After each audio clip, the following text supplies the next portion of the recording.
Happy 2025 everyone. I'm here today to give you a hand with your New Year's resolutions. Now most of the time New Year's resolutions don't work. In fact, only 8% of people manage to keep them going longer than a month. And why is this? Because we fall in love with the idea of change, but most of us aren't willing to endure the pain it takes to create the new improved reality.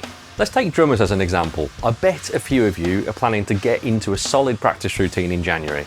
And this is great, but I'd like to ask, what is your plan? Specifically, what are you going to work on, and how are you going to work on it? I ask these questions because if you don't have answers to those, the New Year's resolution isn't going to work. Now stay with me for a couple of minutes because I'm going to run through some of the most common problems with resolutions and offer some solutions to help you really get the ball rolling this year. Number one, lack of specificity. Resolutions like get faster double kick or improve limb independence, those things are vague, and goals need to be specific, measurable and actionable. So instead set things like, I'm going to learn to play the kick drum pattern from War of Being by Tesseract. That's a specific goal with an actual finish line, and you can define the steps and measurements towards it. Number two, setting unrealistic goals. Setting overly ambitious resolutions can lead to frustration. For example, going from no consistent practice sessions in a week to trying to commit to daily hour-long sessions.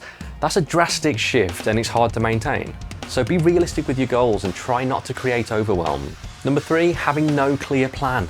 Without a step-by-step plan, resolutions lack direction and your goals need actionable steps to guide progress. Taking the War of Being kick drum pattern as an example here, you can structure your practice sessions to focus on the core techniques and patterns that are built into that groove, such as heel-toe technique on the kick, and build a practice schedule around developing that. Number four, focusing on results and not habits. People often focus on the end result without addressing the habits that are actually needed to get there. Take starting a new diet, for example. It might work in the short term, you may lose a couple of pounds, but in the long term it fails because a diet isn't a habit. The change that you want to make has to become your new default behavior. And if you're trying to finally improve your drumming this year, don't focus all of your energy on the results. Focus on developing practice routine habits instead that you can consistently turn up for. Number five, lack of motivation. Resolutions driven by external factors such as societal pressure, trends,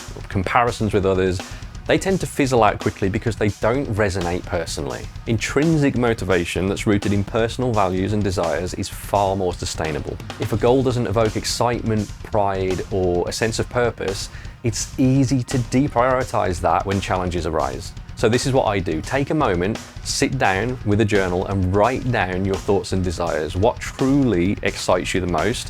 What do you want to learn? What would make you super happy to be able to play on the drums? A high level of excitement about something, for me, is a solid green light that it's a good thing to pursue. Number six, no accountability. I published an article the other day about accountability that I'll link to in the video description. Without someone or something to hold you accountable, it's easy to let resolutions slide. It's one of the main reasons we get personal trainers, mentors and teachers. Accountability partners, online lessons with defined goals and regular check-ins can really help you stay on track with this stuff. To help you with this as well, I've set up an accountability buddy system for my drum students, and you can seek a partner simply by joining my Discord server and introducing yourself. Number seven, all or nothing mentality. A single slip up can make people feel like they've failed and lead them to give up entirely. If you're trying to practice 5 times per week, having gone from 0, then slipping for even a day can be enough to make you want to stop altogether. A fantastic rule that I use for this is to never miss 2 days. If you miss 2 days in a row, then you're forming a new habit. You're allowed to take a day to recover, but don't ever miss 2 days in a row. Remember, change is a process and setbacks are completely normal.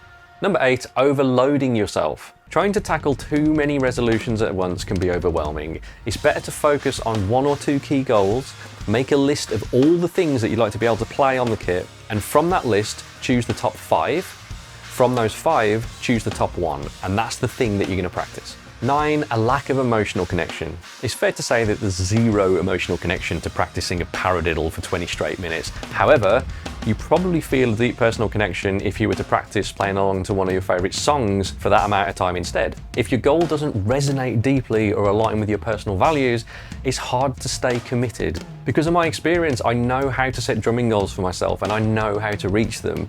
And this is one of the very first things that I teach to my masterclass students, how to establish and set goals that are rooted deeply within your personality, as this becomes a superpower to staying on track. Number 10, no long-term thinking. Many resolutions focus on quick fixes rather than sustainable change. And remember, lasting improvements require patience and persistence. Don't buy into the 30 days to whatever new skill that you want. Instead, invest in developing better habits for yourself and find the others. Join a community of people like you who can help you stay on track. Make your practice routine achievable, super fun, easy to turn up for, and crucially, focus on a specific goal rather than a vague idea.